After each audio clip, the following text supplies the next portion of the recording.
Good morning, everyone, and welcome to another edition of the Senate Committee on Commerce and Labor. Madam Secretary, please call the roll. Senator Buck, Senator Daly, Senator Hammond, Senator Lang, Senator Pazina, Senator Scheibel, Senator Stone, Chair Spearman. Here, and mark Senator Hammond present when he arrives.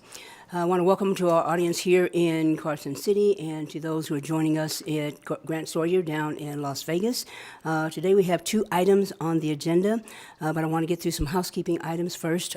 First and foremost, please look at your phone. Please look at your phone and turn it off or turn it down. We certainly would appreciate that so that it doesn't interrupt some of the testimony. You know, these meetings can be viewed through our streaming service on the legislature's YouTube channel. You can do it in person, you can do it telephonically, and those instructions are on the bottom of the agenda, and you can submit written comment.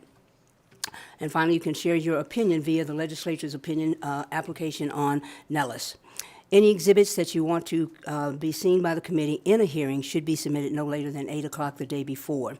And you can submit those to Terry Miller, who's our committee policy manager, and Cesar Megalejo, who is our analyst. So when testifying, there's a microphone there and there's a button there. Please, when you look at the microphone, look down and press the button, turn it on, and make sure you're projecting your voice. Speak clearly and speak loudly, because some people are listening to us over the internet and they may not have good, they may not have Bose. I'm sorry, I might have just given them a plug. But anyway, they may not have good sound equipment. So make sure that you're doing that so that they can hear you. A reminder to all those who testify pursuant to Nevada Revised Statute 218E.085, it is unlawful for a person to knowingly misrepresent facts when testifying before the legislative committee. A person who knowingly does so is guilty of a misdemeanor. In addition, both the chair and any member can request proof of your testimony.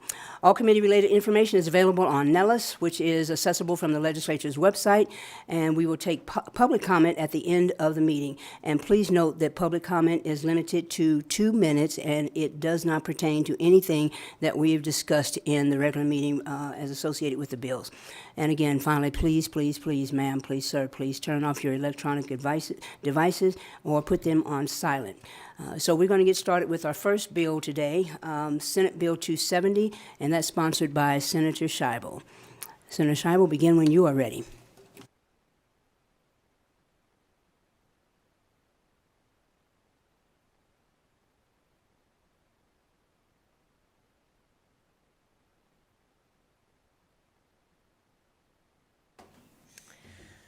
Good morning, Chair Spearman and members of the Senate Commerce and Labor Committee. For the record, I'm Melanie Scheibel, representing Senate District 9, and today I'm here to present Senate Bill 270. Senate Bill 270 is the Interstate Massage Compact, also referred to as a compact for massage therapists.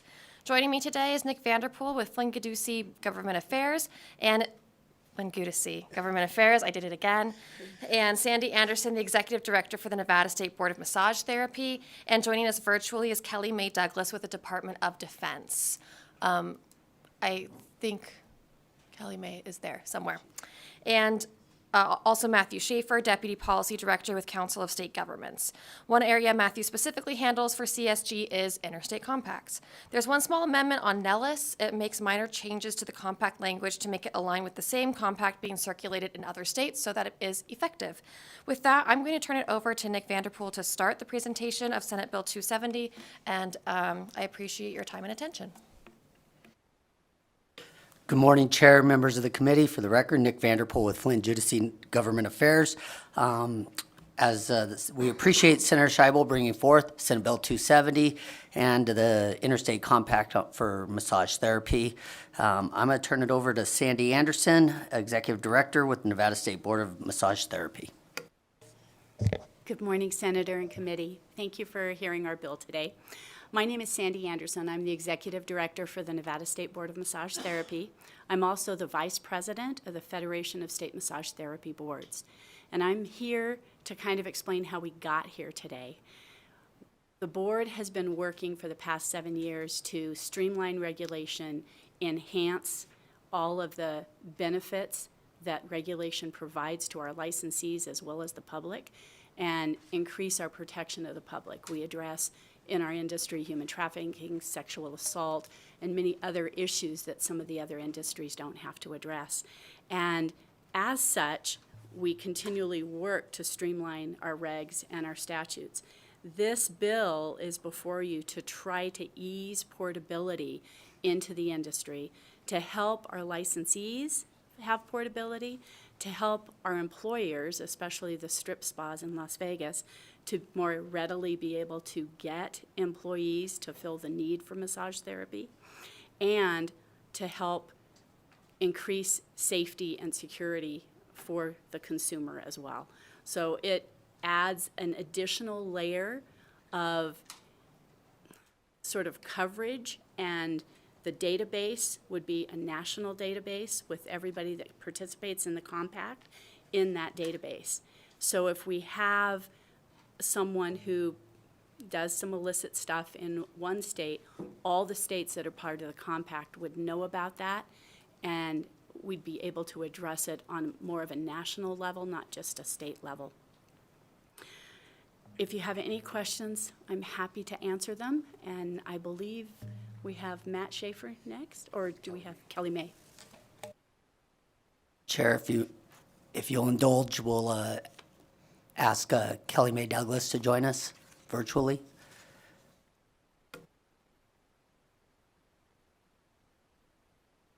Good morning, Chair Spearman, Vice Chair Lang, and members of the committee. On behalf of the United States Department of Defense and military families, I am writing to express strong support for the policy addressed in Senate Bill 270, which would enact the Interstate Massage Compact in Nevada.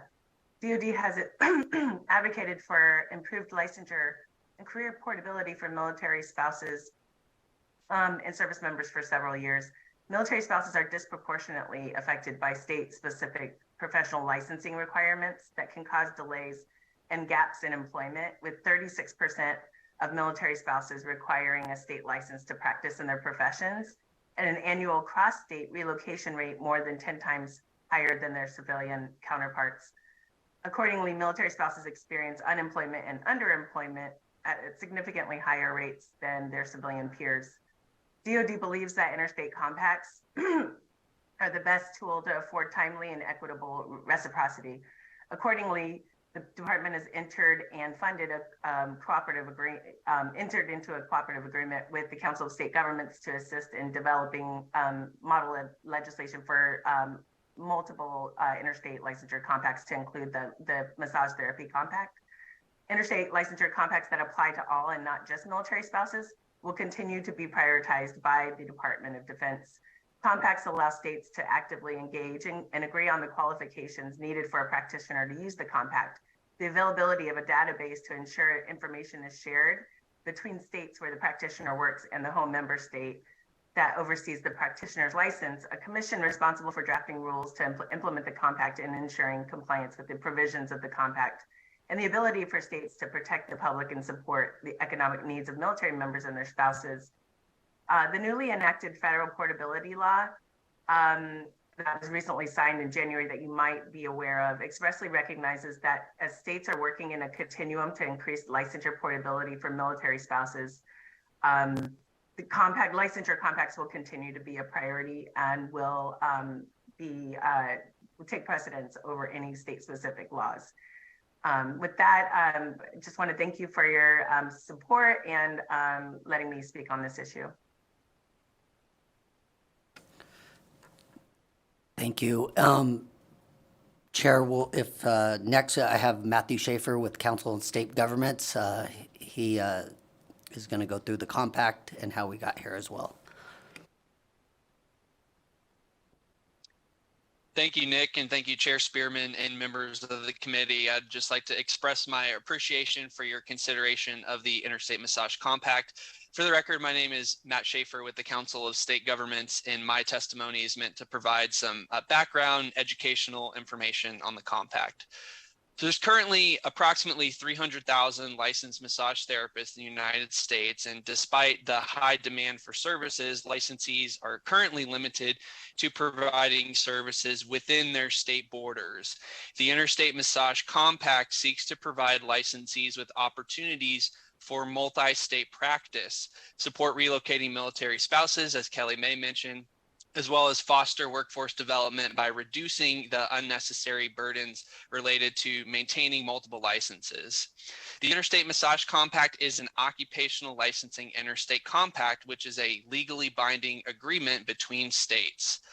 Like Sandy mentioned, the compact was created through a cooperative agreement between the Department of Defense and the Council of State Governments. And for the past 18 months, CSG has been developing the model language with stakeholders within the profession from the Federation of State Massage Therapy Boards. And we were happy that Sandy was able to participate on our working group to develop the model language.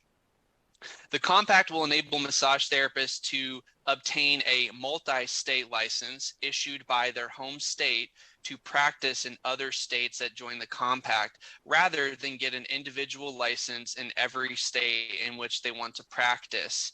Similar to the compact for your driver's license, every compact member state agrees to mutually recognize the practitioner's license issued by another compact member state. The Interstate Massage Compact is similar in form and function to the two occupational licensing compacts that Nevada is already a member of. A massage therapist must hold an active and unencumbered license in their home state to be eligible to apply for a multi-state license. Licensees must also pass a background check and meet other eligibility requirements related to education, examinations, and prior criminal history.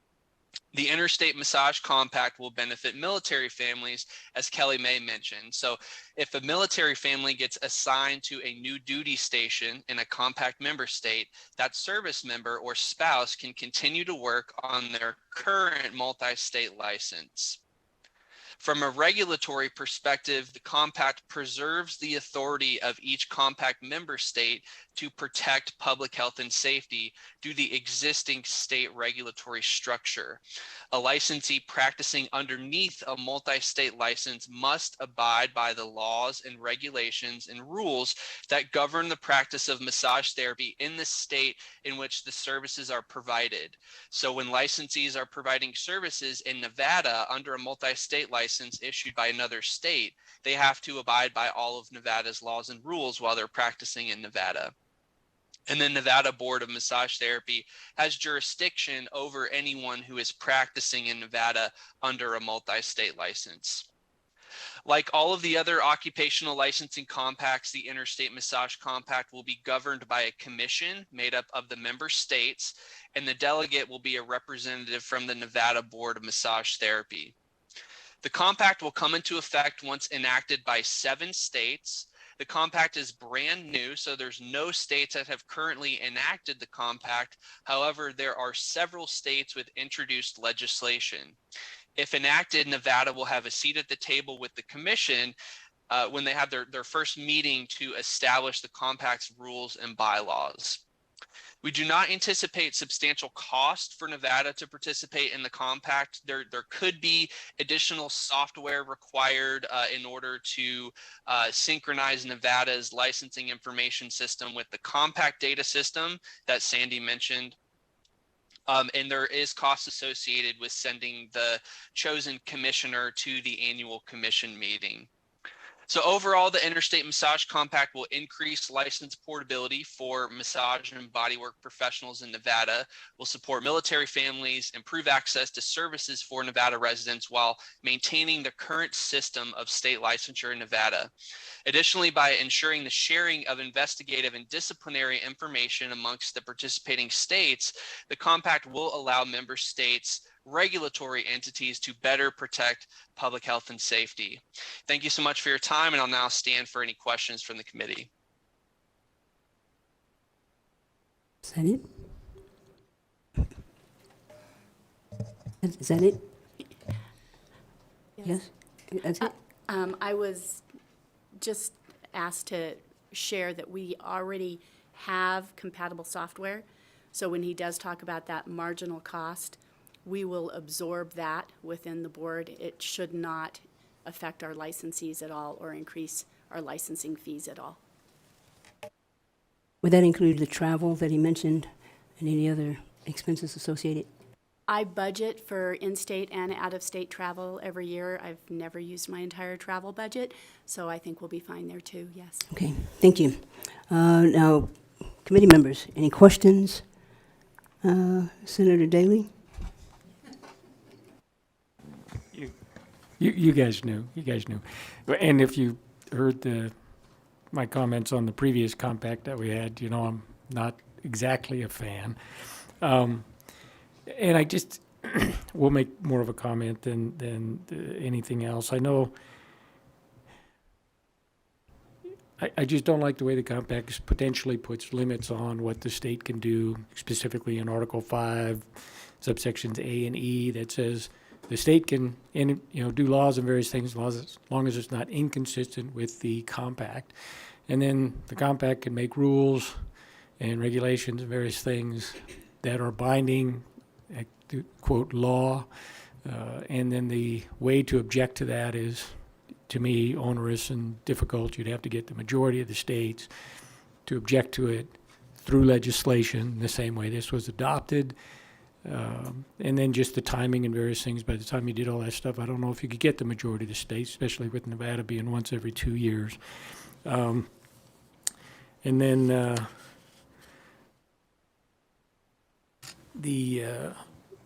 well, maybe this will be a question on that.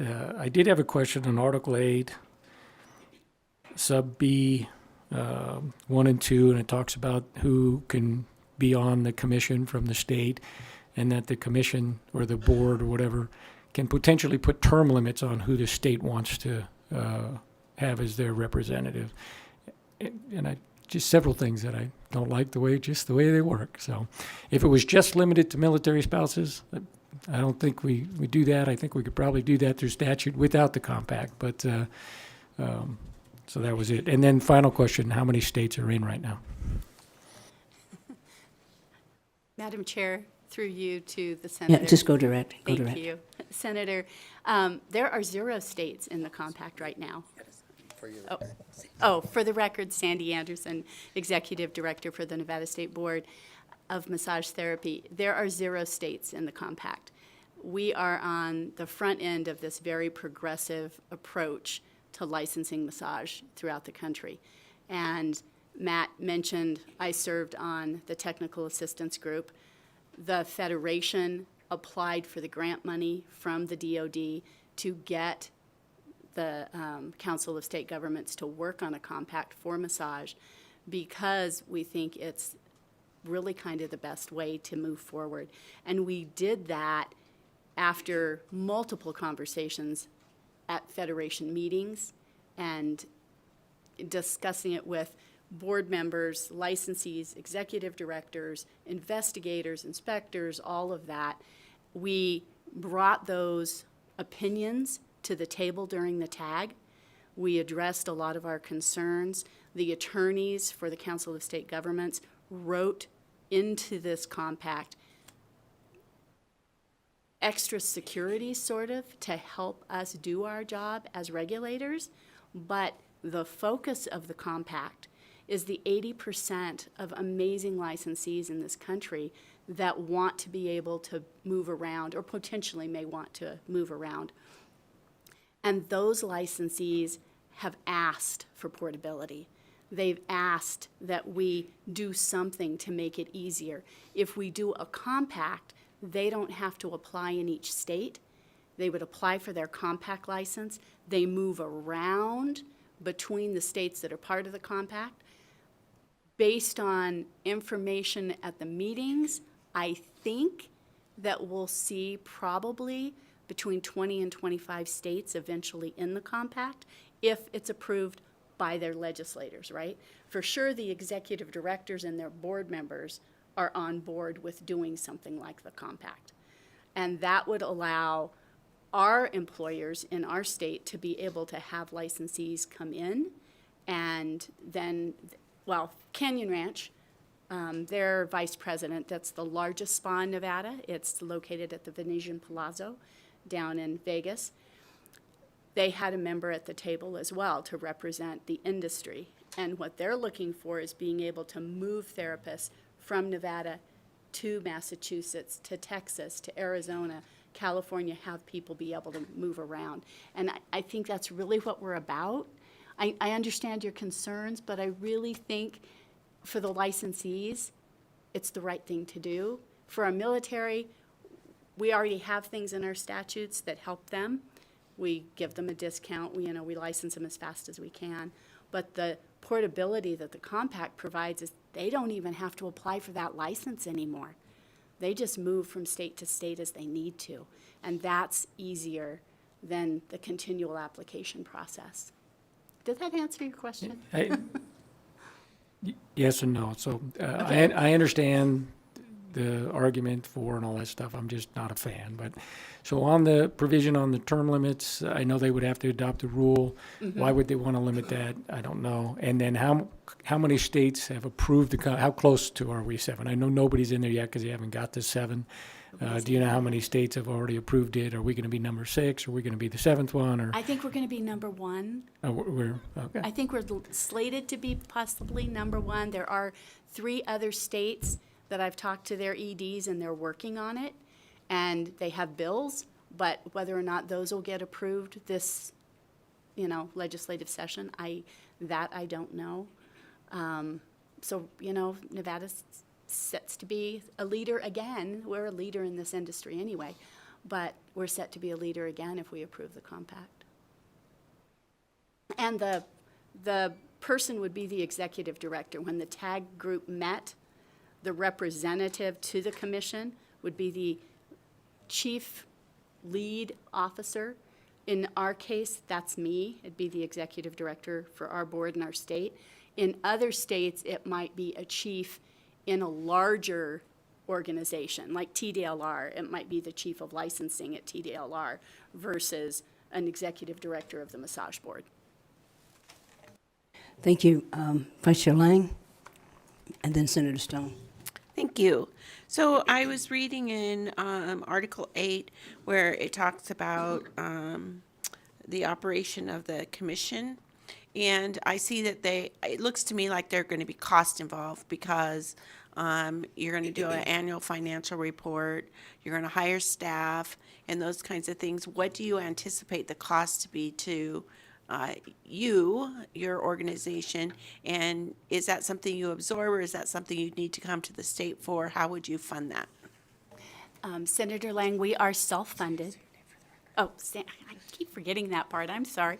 My first hearing for this session. Sandy Anderson for the record. Senator Lang, at this point, we are members of the Federation of State Massage Therapy Boards, and our compact is still extremely small. So at this point, I don't perceive any costs. We pay a membership fee to the Federation based on the number of licensees that we have, and that fee at this point will take care of most of those administrative costs. As the commission grows, then it will potentially exceed what the Federation can handle, and then the rules will have to be made. I don't know. And the AMTA is going to speak to that, but we've surveyed the licensees in the state, and they are willing to pay anywhere from $100 to $500 for a compact license. I don't perceive it being anywhere near that. My perception would be closer to about $40, $45, but we don't know until we grow and build it and then see. As far as anything coming out of the general fund, that's a zero.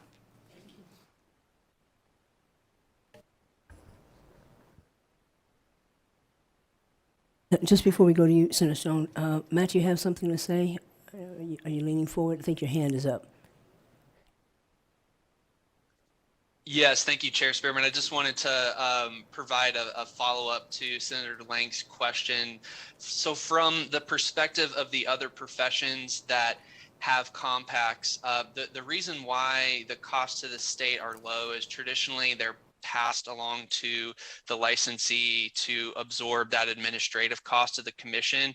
And I also just want to emphasize, I know reading Article 8, it can seem like the commission could be a large operation when there's provisions in there for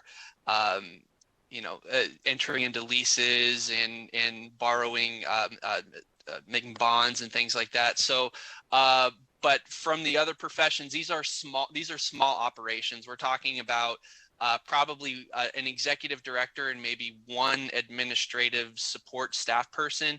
And usually they're housed within a parent organization, similar to, like Sandy said, the Federation of State Massage Therapy Board. So it's not as if the commission themselves is paying the salary for those staff. They're actually housed at these professional associations is where the commissions are typically housed. So it's not as if the compact is establishing a large operation that's going to be a lot of a suck on financial resources from the member states. We've traditionally seen very little fiscal impact to the state, in most of it's passed along to the licensee. So just wanted to provide that perspective from the other professions we've worked with. Senator Stone? Thank you, Chair. Appreciate the presentation. In contrast to my friend here, I'm actually a fan of compacts, especially when you have a state that's growing at the rate that Nevada is growing. We're seeing population growth. We also see that we have a very transient population here. I'm particularly supportive of the military provisions of this and taking care of our military spouses. Can you just explain, though, there may be some minor differences in state laws as a part of the compact, and I know that we're going to be number one. Hopefully there's going to be 7 very shortly. Are they all going to have the same basic laws, and will each respective board be able to put their own local laws into effect that they can oversee massage therapists? That's the first question. The second question is it possible that a licensee can be disciplined by both the compact organization and the local governing board overseeing massage therapists? And how does that dynamic work? Sandy Anderson. Senator, in answer to your questions, the laws for Nevada are slightly different. We have less of an education requirement than the compact requests. It asks for 625 hours, but the attorneys wrote that so that continuing education could be used to make up the additional hours. So our licensees wouldn't be impacted adversely, nor would the licensees in the states that only have 500 hours of education, even less than ours. And there's some allowance in there as well for folks that were grandfathered in. So I've been a licensee for 28 years. My massage program was 200 hours here in Carson, forever ago, right? But I can compile all my education, take that before the compact, and the commission would then rule on whether or not I qualified. That's the major difference between the compact and Nevada. Other than that, we're pretty much in line, which is partially because I had a voice at the table, right? So, they heard me. As far as discipline is concerned, Nevada can discipline a license. The commission can discipline a license.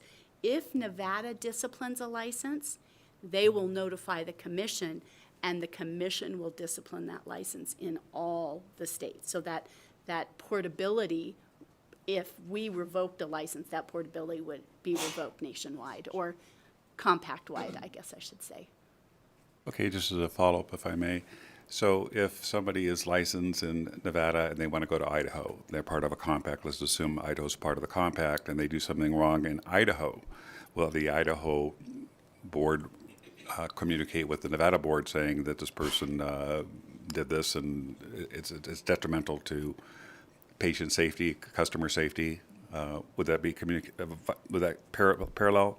Sandy Anderson, for the record. So it parallels. Right now, I have working relationships with most of the other boards, and we share information as we can. What Idaho would do under the compact, however, is report it to the compact, and then the compact would report it to us. So instead of me going directly to my counterparts in all the different states, the compact database would help with that and make that part of my job easier when it comes to disciplinary actions. Thank you. And I also want to congratulate you for the great job that you're doing in having the appropriate software that already can communicate so it reduces costs for your membership. And this is not precedent setting for the state of Nevada. We already have compacts that are going for, hopefully, physical therapists, for nurses, which we hope we can accomplish this year. But I also want to say that I see massage therapists just not as a pleasurable service, but also as a medical service. And I say that because I have a wife that has a traumatic brain injury and gets chronic migraine headaches, and massage therapists provide therapy for her so that she can alleviate some of those horrific symptoms. And I think by having this compact, we're going to be importing, if you will, some of these professionals. They're going to open businesses up. They're going to hire people. They're going to provide an essential service. And with the growth in our population, this type of a compact is needed, and I appreciate you bringing it forward. Thank you so much, Madam Chair. Thank you. Senator Pazina? Thank you so much, Madam Chair. My question, and thank you very much for the presentation, would be, when does the multi-state compact officially form? Does it need at least 2 states, 3 states? I think I saw 7 states somewhere. So it needs to be then 7 states for it to officially form. Okay, and you said these laws were forming, or I guess this legislation was coming out in how many states currently? From talking to the Sandy Anderson for the record, from talking to the executive directors in other states, we've got 3 for sure that are fielding legislation right now. Thank you. So I just have just a couple of questions. There's a national test for massage therapists. So the national test that's given in Nevada is the same national test that's given in Idaho, in Mississippi, or how does that work? The national test, Sandy Anderson for the record, the national test is provided by the Federation of State Massage Therapy Boards. It's called the MBLEX, Massage Bodywork Licensing Exam, and it tests entry-level qualifications to ensure public safety. And that exam is offered through Pearson VUE across the country. So anybody that wants to apply to take that exam that qualifies can take it in any state in the country. We have 47 other states that are member states of the Federation and work with the Federation. We volunteer, we do all kinds of work to help the Federation.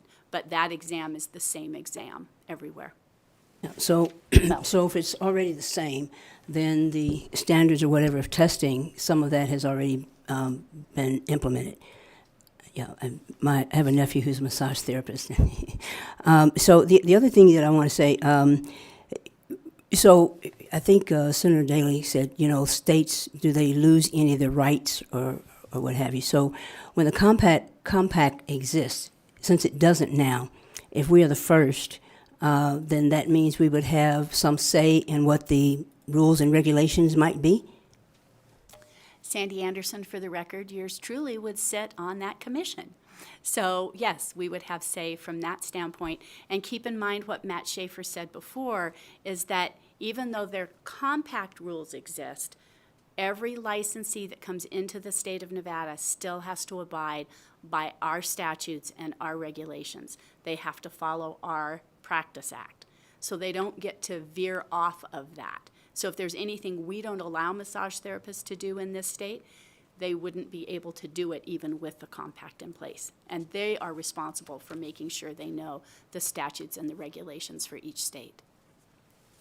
Thank you. And I guess Nevada is used to being first. We're the first female majority in the country. We were the first to revive the ERA after 45 years, so, you know, we got a pretty good record being first. Got anybody else? Is that all the testimony? Senator Scheibel? Okay, all right. So now we'll open up public testimony, those in support of Senate Bill 270, and would ask you to limit your testimonies to 2 minutes, please. 2 minutes. Anyone here in Carson City want to testify in support? Anyone in Las Vegas? Yes, come to the table. Okay, we'll start up here in Carson.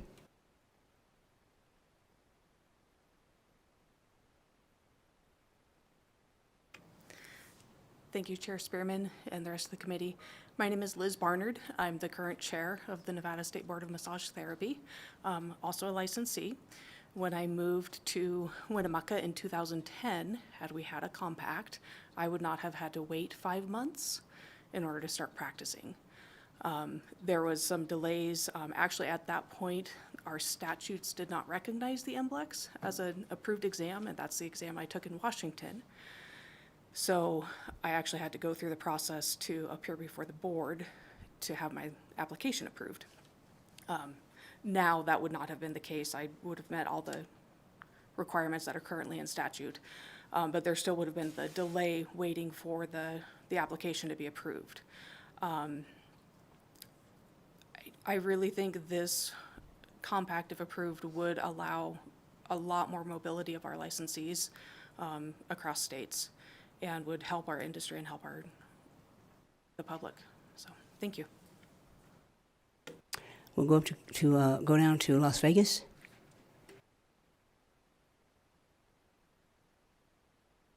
Good morning. My name is David Otto, Nevada Massage Therapist 103. I've been a massage therapist for 23 years now, licensed since 2005 when the NRS was enacted. And I just wanted to read a few of the reasons that haven't already been mentioned that I think would be good for the compact. I'm in support. We've been wondering for 23 years plus if there was ever such a thing as a national license in our field. My clients ask me to.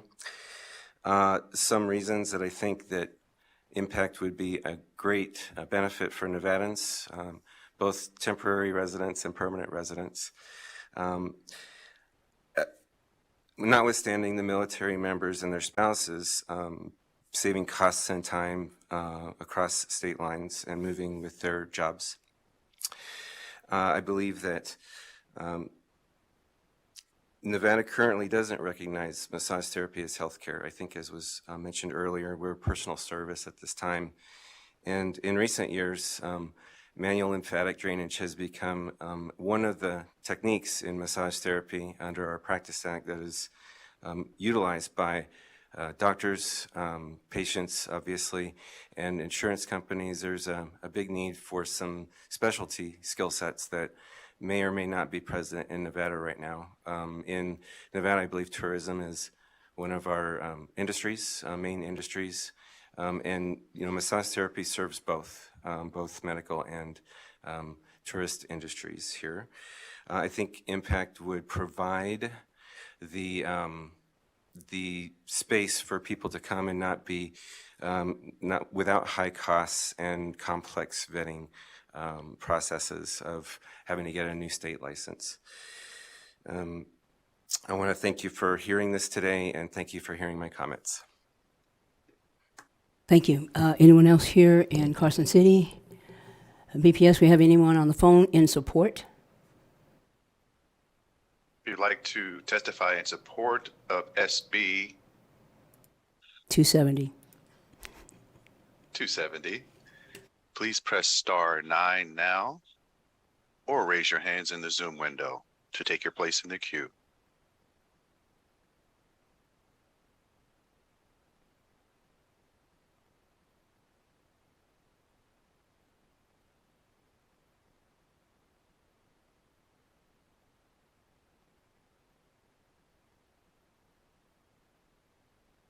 Good morning, Chair Spearman and members of the committee. I am Dr. Deborah Persinger. I represent the Federation of State Massage Therapy Boards that is comprised of the massage therapy regulatory boards and agencies in the United States and territories. Our mission is to support our regulatory boards and to ensure that the practice of massage therapy is provided to the public safely and competently. The FSMTB supports the Nevada State Board of Massage Therapy in its position that the Interstate Massage Compact be adopted in Nevada. I'd like you to know that the compact has been thoughtfully developed by a working coalition of subject matter experts representing massage therapy professionals, educators, employers, professional associations, consumers, attorneys, investigators, and regulators. And the final language also resulted from input received during 3 months of public comment.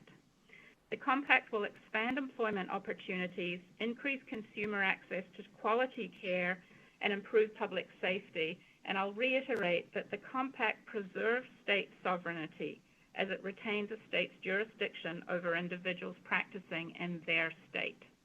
Thank you.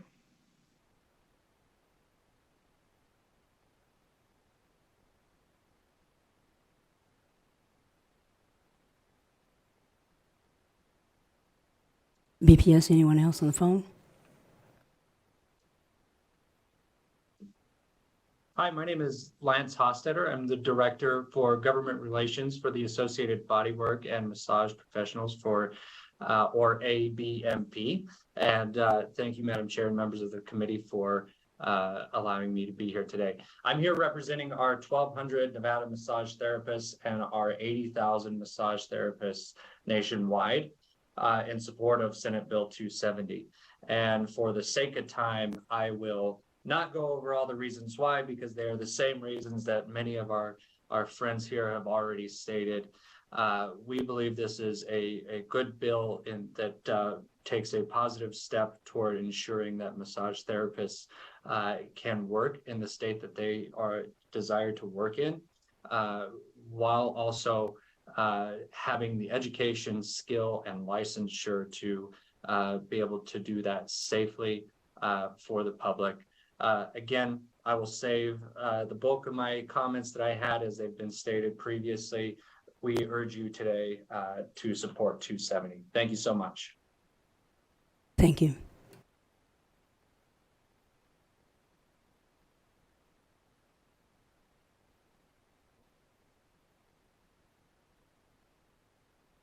The public line is open. The public line is working and opening. There are no callers at this time. Thank you. We'll move now to opposition. Opposition, anyone in opposition here in Carson City? Anyone in opposition in Las Vegas? Saying none. BPS, anyone in opposition on the phones? If you would like to testify in opposition to SB 270, press *9 now or raise your hand in the Zoom window to take your place in the queue.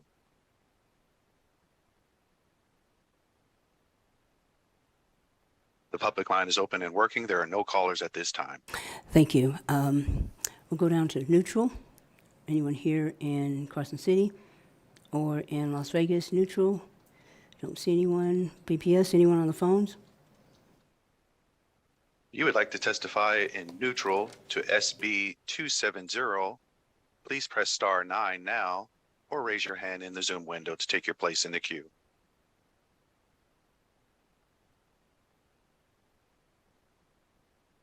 There are no callers choosing to testify at this time. Thank you. Senator Scheibel, closing remarks? No? Okay. Additional questions, committee? Okay.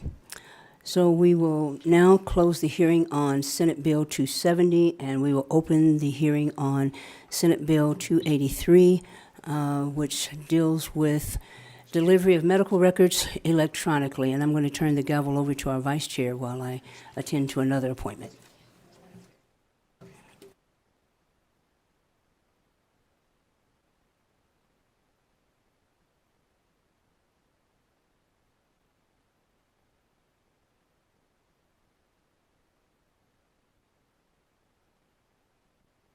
Please begin when you're ready.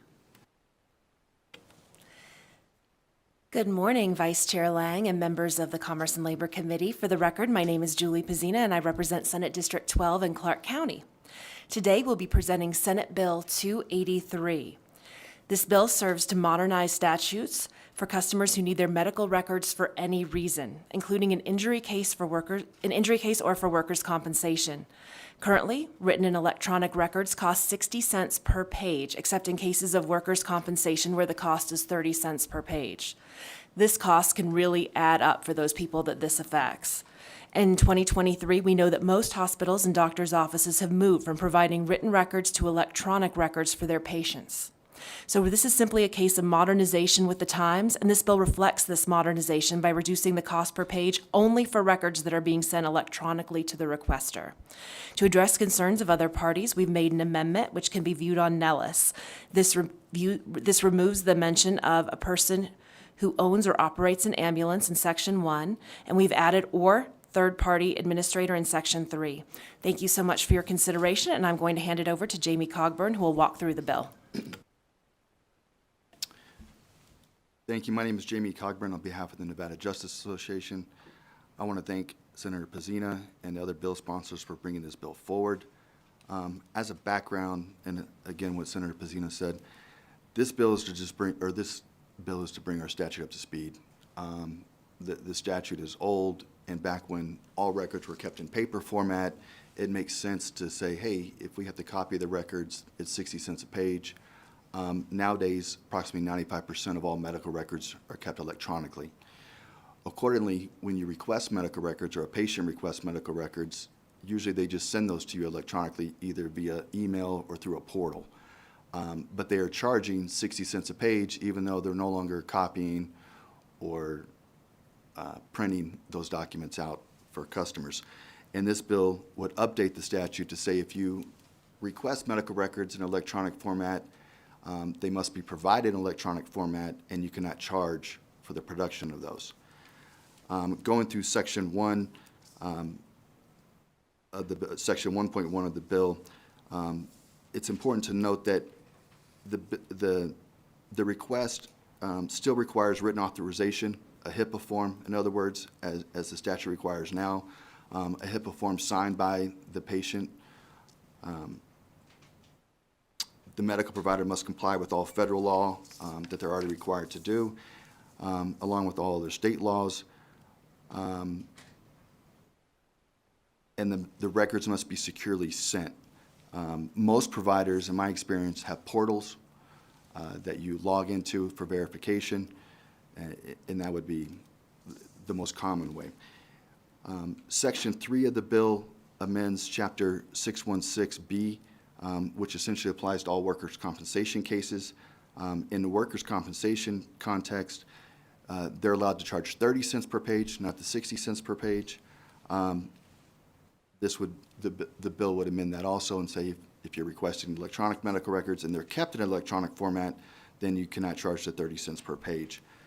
Otherwise, it's the same language as indicated above. Again, I want to make it clear, there is no requirement that the medical provider keep electronic records or make them available in electronic format. This is only if they already keep them in electronic format and they're requested, they must provide them in electronic format and not charge. There are federal laws that are in place currently, but some of those federal laws don't expand to the same situation. For example, if a patient is injured and they want to direct a third party to get those medical records, federal law does not contemplate that, and the state law would make that clear that whoever the patient designates to get medical records on their behalf, they can get medical records, and if they're in electronic format, they must be delivered in electronic format. We appreciate you hearing this bill, and I'll open up to any questions anybody has. Thank you. Senator Pezzini, do you have anything else? No, thank you so much. We are ready for questions. Okay. Any questions from the committee? I think it's pretty straightforward. The committee does not have any questions. So I'll take public testimony, those speaking in favor of the bill. We'll go to Carson City first. Las Vegas. BPS on the phones. The public line is open and working. There are no callers at this time. Thank you. Is there anyone in Carson City that wishing to speak against?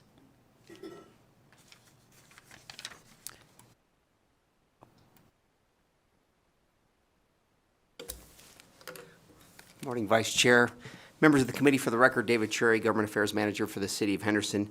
We're here today in opposition to SB 283 as written. I appreciate Senator Pezzina and the bill's sponsors for allowing me to share that we have concerns with the bill prior to today's hearing.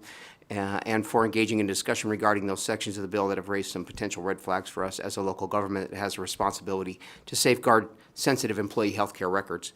We do appreciate the amendment removes ambulance operators from the bill, as this is a service the city provides. And if adopted, the amendment narrows the scope of the healthcare records we will be required to provide under the bill. Our concern really turns on issues related to transmitting these records electronically and the liability this has the potential to create. I'm not an attorney, but our city attorney's office has identified sections 1 and 2 of the bill as placing all the risk on the city as the provider of the records if a requester provides us with incorrect information for transmission or a bad actor accesses the records after the city initiates a secure transmission. Also, are we liable once information has been received by an individual or the designated third party? For these reasons, we cannot support SB 283 today, but would appreciate the opportunity to continue working with the bill sponsors. Thank you.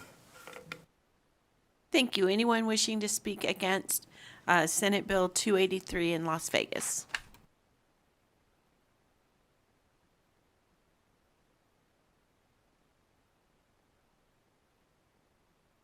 Please go ahead when you're ready. Okay.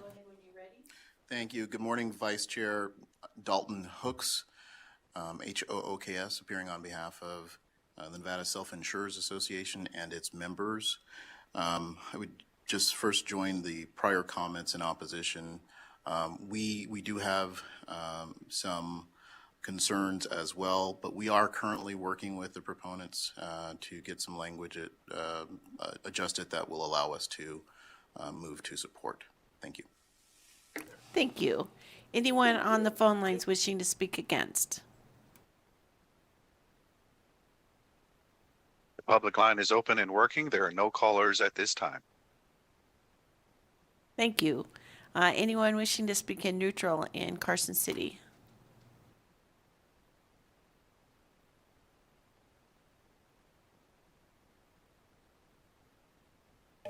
Good morning. My name's Patrick Kelly. I'm the CEO of the Nevada Hospital Association. And we do have concerns about this bill. Whether you request a paper record or an electronic record, there is a cost to process that request. And that's part of what the 60 cents is built into. So we would like the opportunity to review the federal law, because there are some federal laws on this issue, and then work with the sponsor to see if we can have our concerns addressed. Thank you. Thank you. Anyone else in Carson City? Anyone in Las Vegas wishing to speak in neutral? BPS on the phone lines. The public line is open and working. There are no callers at this time. Okay, Senator Pizzina.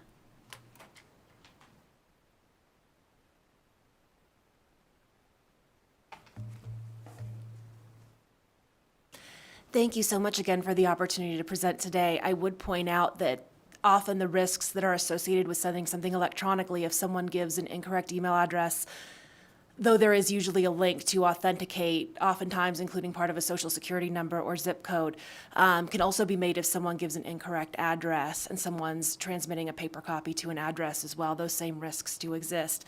Thank you so much. I think for the people that this affects, who are facing challenges on a fixed income, this can really be the difference when it comes to taking care of their health concerns without adding the additional cost of the 60 cents per page. When speaking with Mr. Cogburn yesterday, he indicated a client who actually paid thousands of dollars to get those medical records, which can be the difference between paying utilities for a month and having a roof over your head. Thank you so much again for hearing this important legislation to reflect the modernization experience regarding records transfer, and I urge you to support this bill. Thank you, Senator Pizzina. And with that, I'll close the hearing. Oh, I'm sorry, we have one question. Real quick, thank you. And just a clarification type of a thing. So I'm assuming under the federal HIPAA laws that there's some language in there. I don't know what that is on the security and all that kind of stuff.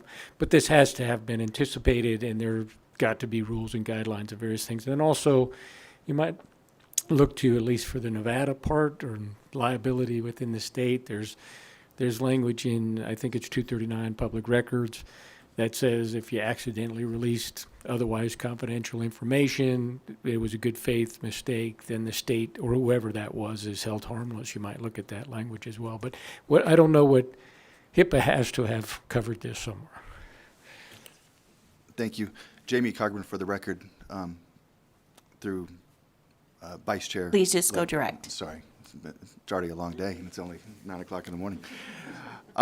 Senator Daly, yes, HIPAA, it is under federal law, and the bill that, as proposed, indicates everybody still has to follow federal law, current Nevada law, and there is no private cause of action for a HIPAA violation. So nobody can sue a provider for a HIPAA violation. The only person that can enforce HIPAA violations is the Attorney General, and I'm unaware of any case that has ever been brought in the state of Nevada. And we have one more question. Senator Hammond. Thank you, Madam Vice Chair. Yeah, I actually thank you very much for your presentation, and thank you. I had a conversation yesterday about the bill, and it gave me a time to kind of reflect over the night on something. And the thing that kept coming back to me, and I was going to ask a question, then it got brought up, and that is, even though it's electronic and you're transmitting it, it just seems like there's always a cost because you have to have somebody who's going to be looking at the requests all day, maybe a dedicated employee who has to look at all the requests. I don't think 60 cents is probably reasonable, but I wanted to ask both of you, and if we could, Madam Vice Chair, the gentleman who brought up the question, does anybody have an idea of what a reasonable cost would be associated with this? Zero maybe not is reasonable. If you're going to have somebody dedicated to answering these electronically, but what is an idea reasonable cost, I guess? Thank you, Chair Lane. Through Chair Lane to Senator Hammond. I don't know what a reasonable cost is. I know federal law, there's a high-tech is a law that's out there that came in the early 2000s. That sets, and I'd have to look it up specifically, and I can get that to you later today, but I think a reasonable fee they consider $6.50, being $6.50, and they could charge for actual true costs. So for example, if a provider put it onto a thumb drive, the cost of that thumb drive, whatever that may be, although that's usually not, it used to be they would send you CDs when the law first came out. Now it's usually a link because everybody stores it in the cloud or some effect like that. I can pull that federal statute and get that information to the committee. Thank you. And then the person that asked the question, or do you remember who that was? The gentleman right back there. From the Hospital Association, I think, right? If you could respond to that as well. Patrick Kelly, for the record. I don't have a specific number for the reasonable cost, but that's one of the reasons we want to look at federal law to see what the requirements are related to that, and then also to really sit down and look at it, because as the proponent said, an authorization sent in, you have to review the authorization. If it's not correct, somebody's got to call and get it correct and go through that process. That takes time. Once you've identified that this is an acceptable record, you have to go into the medical records and retrieve all the documents that would be related to that. Now, it's not the same as standing at a copier, I understand that, but there is a copy to that, and also there's someone has to, when they used to maintain the copier, they now have to maintain the computers upon which it's sent out. So you have IT support, and you also have an investment in the computers in the system. So I think all those things have to be taken into consideration. Thank you. It seems like it's a good place to start talking. Anyone else have any other questions? Okay, thank you so much. And with that, I'll close the hearing on Senate Bill 283, and we will go into public comment. Is there anyone in Carson City wishing to give public comment today? Anyone in Las Vegas? MBPS over the phones. If you would like to provide public comment, please press *9 to take your place in the queue.